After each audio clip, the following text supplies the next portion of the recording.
Kegiatan ekspedisi ini mengeksplor, karena anak-anak ini adalah basicnya adalah selam. Ya, mereka berusaha untuk mengeksplor keanekaragaman khususnya ekosistem yang berada di Pulau Kelapan.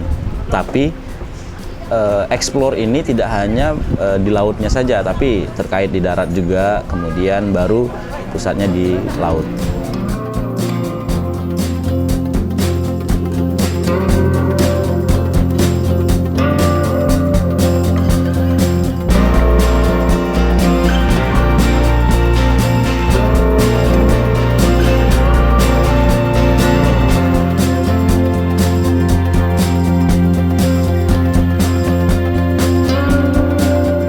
Ekosistem terumbu karang di sini cenderung baik dan baik sekali.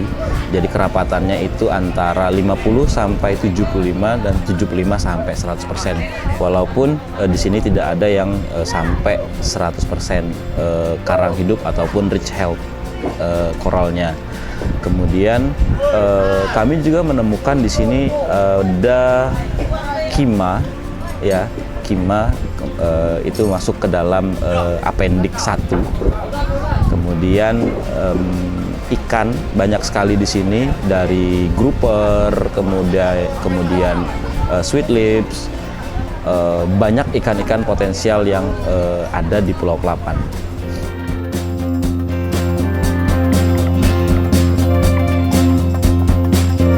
Ancaman di sini sebetulnya sedikit sekali, tapi mungkin dampak terhadap ekosistem terumbu karangnya itu akan sangat besar, terutama jaring nelayan.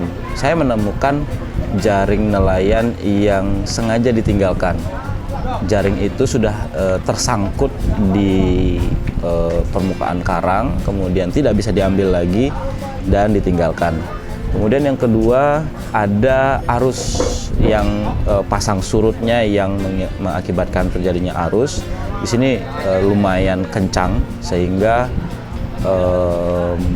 terkadang masyarakat di Pulau Kelapan pun tidak bisa untuk menyeberang kemari. Untuk yang terakhir itu mungkin ke wisata, ya. Wisata ini kita tidak tahu apakah itu akan merusak atau tidak. Yang pasti terkadang wisatawan yang sukanya snorkeling itu akan sedikit banyaknya berpengaruh terhadap karang. Mereka bisa mematahkan karang, kemudian perilaku yang merubah dari perilaku si ikan sendiri, seperti memberikan ikan makan, seperti ikan yang diberi makan dari darat, kemudian untuk memancing ikan berkumpul seperti itu.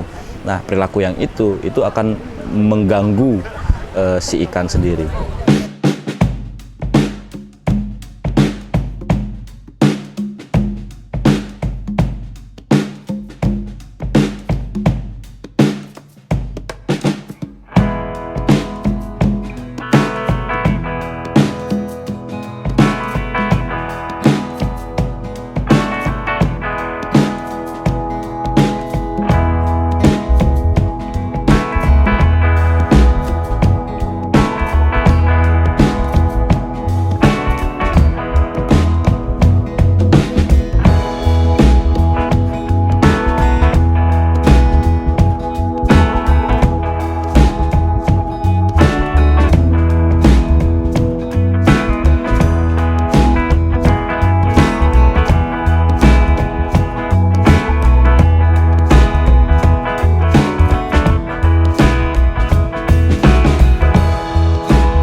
Dulu awalnya memang ada orang orang Melayu di sini tinggal. Lantas ada orang tua kita yang namanya Pak Abdul Halim itu. Beliau tinggal di sini dulu, menetapnya sendirian. Sendiri, lama-lama ada orang Melayu Tanjung Sangkar masuk, berkebun, menanam pisang, menanam ubi, sambil tani padi, bukan sawah, cuman tanah padi itu. Lantas lama-kelamaan mereka itu nggak ini lagi, cuman sekali-sekali datang ke sini. Ya, lantas orang tua kita tinggal di sini, cocok keadaannya, ya menetaplah di sini kita. Nah, anak-anak kita ya apa namanya, anak-anaknya ngikut seperti saya, ngikut di sini, buka kebun sambil melaut kayak gitu. Mata pencariannya di samping ke laut, bebagan ya, namanya bagan, berkebun. Nah, kalau di kebun yang terutama sekarang diprioritaskan apa namanya, cengkeh yang bisa bertahan lama, ada yang nanam jeruk, pisang juga ada. Soalnya pisang ini kan istilahnya penghasilan dalam 1 tahun ada, kelapa ada. Cengkeh sejak tahun berapa ini? Dari tahun 70-an lah kayak gitu. Kalau yang pertama kan Pak Haji Puji sebelum dia naik ke Tanah Suci, terus apa namanya, Pak Muharam, nah itu yang pertama nanam itu. Barengan lah mereka itu nanam cengkeh. Sampai sekarang masih ada cengkehnya.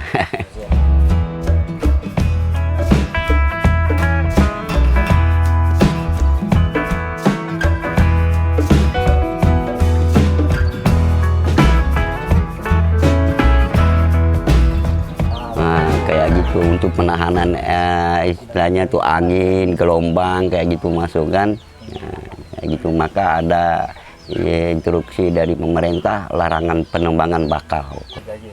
Tetap dijaga. Kalau bagan, khusus bagan ya, ikan-ikan seperti ikan teri, ikan lincis itu yang namanya laisi, nah itu cumi-cumi. Nah, itu khususnya bagan yang nangkap itu, ikan ciu-ciu itu. Kalau larangan bius. Itu bius, seperti bius, sampai itu ngebom, terol itu kan, itu kan tidak bisa merusak terumbu karang yang namanya terol itu. Nah, cuman apa namanya, menjaga laut itu, kelestarian laut kan kita apa namanya, enak juga kan bagi nelayan nangkap ikan.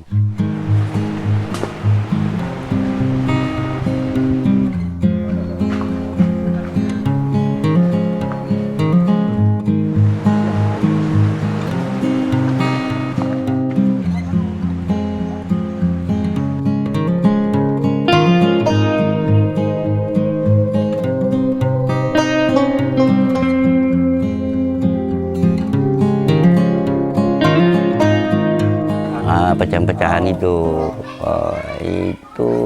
kita nggak pasti juga ini kan.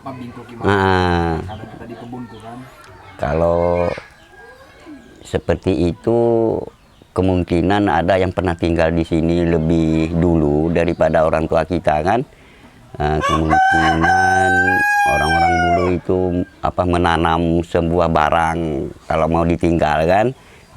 Jadi orang yang tinggal di sini seperti berkebun itu kadang-kadang nyangkul, kebetulan ada pas naik ketemu pecahan-pecahan kayak gitu, kayak piring orang dulu lah kayak gitu.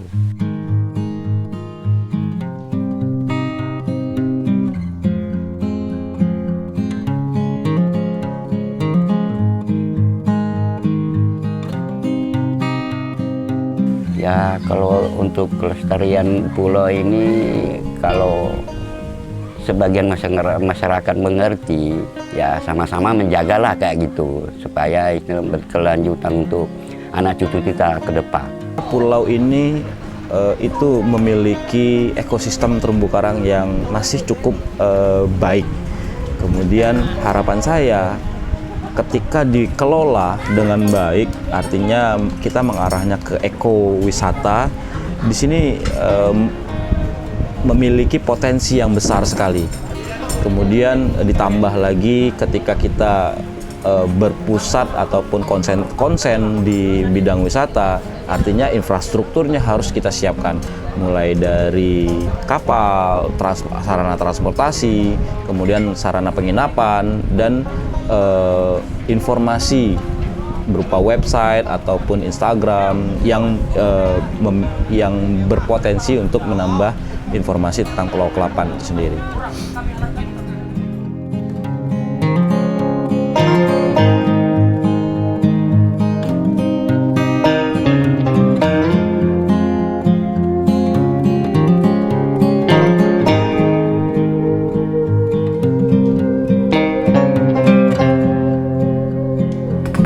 Baiklah, harapan dari kami untuk keindahan alam Pulau Kelapan ini agar masyarakat bisa menjaga dan melindungi satwa maupun ekosistem terumbu karang yang indah ini agar bisa dinikmati oleh generasi yang akan mendatang. Harapan saya untuk pulau ini semoga terus terjaga, dan untuk masyarakat sini semoga bekerja sama terus untuk menjaga pulau agar tetap indah, agar tetap lestari dan terjaga. Semoga ekosistem di Pulau Kelapan tetap alami seperti ini agar para wisatawan dapat menikmati keanekaragaman terumbu karang yang ada. Kita ketahui daerah Kepulauan Bangka Belitung itu merupakan daerah maritim, yang daerah kepulauan yang dimana sekelilingnya daerah laut ya, dan mata pencarian laut, agar bisa menjaga sama-sama untuk keberlangsungan hidup manusia.